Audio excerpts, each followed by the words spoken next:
Baltimore largely is responsible for a lot of the things that we're seeing culturally today. The whole gender ideology. It was a doctor by the name of John Money who started the gender reassignment surgery. Mooney. Is Money is how you spell it. But, I know, but it's Mooney. I whatever. think.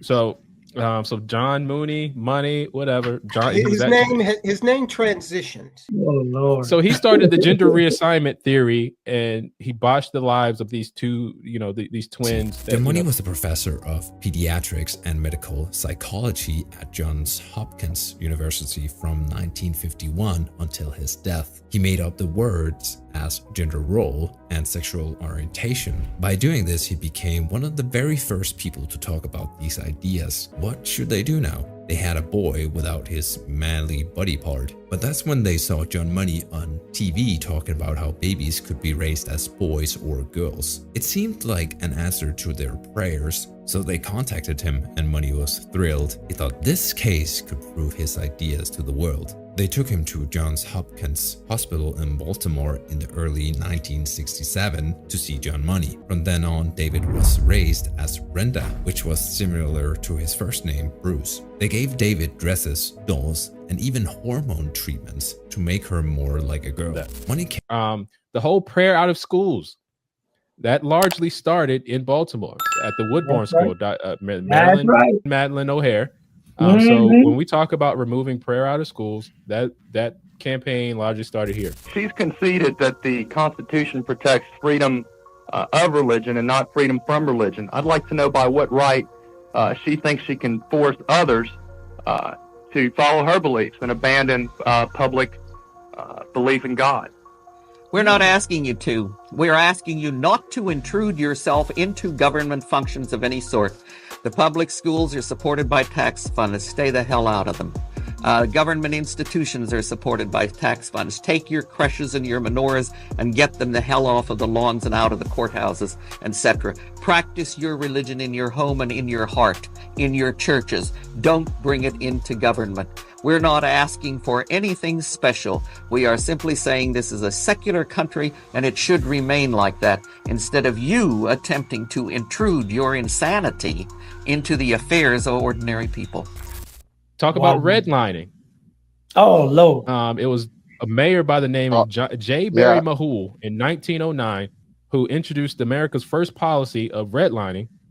And, it was later struck down a few years later. But Brandon Scott or these current mayors, even to this day, talk about, Baltimore has a long history of redlining. This is the first, but it won't be the last time for sure that you'll hear directly from me as mayor. When you think about Baltimore City and the troubles that our city has, there is no place where that is more relevant than West Baltimore. But you also, Mr. President, also have to put that in the historical context for our city.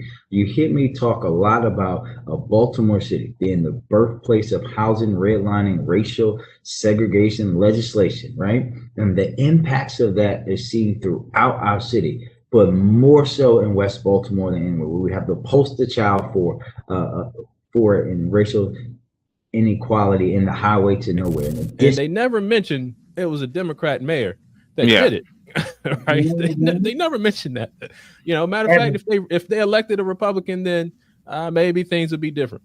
And then I say this is this kind of a more spiritual one. I know not everybody has faith and believes. However, the Ouija board was named and manufactured right here in Baltimore. The Baltimore Museum of Industry is where the factory was, but there's a 7-Eleven on Charles Street. You can Google search it. You can read it.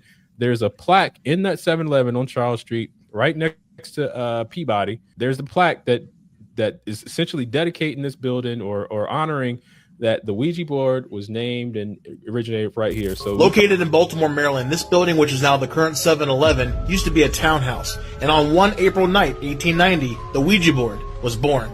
Now, according to the story, one night inside the building where the 7-Eleven currently sits, a group of individuals, including psychic medium Helen Peters, assembled to use the then nameless talking board. Now, during the session, when the question was asked, what should the board be called, it spelled out O-U-I-J A. They're just grasping onto religion, spirituality. William couldn't manufacture Ouija boards fast enough. In all, he would expand his enterprise to 7 Baltimore locations, including this factory on North Central Avenue, now a funeral parlor, and his largest 3-story factory on Harford Avenue, a building that would play a sinister role in the mystifying Ouija legend. A lot of the evils that we see in Baltimore, in the country, have a lot of roots in Baltimore. And here's a bonus. When the communists were infiltrating America, they used a newspaper that was common amongst black folks. You know what that one was? The Afro? The Afro paper, which started right here in Baltimore City. Wow. Okay. I just gave y'all a history. Let me give you another bonus. So it's not the Jews? Wait. I'm very confused. Somehow it's not the Jews? No. Just the Guys Podcast.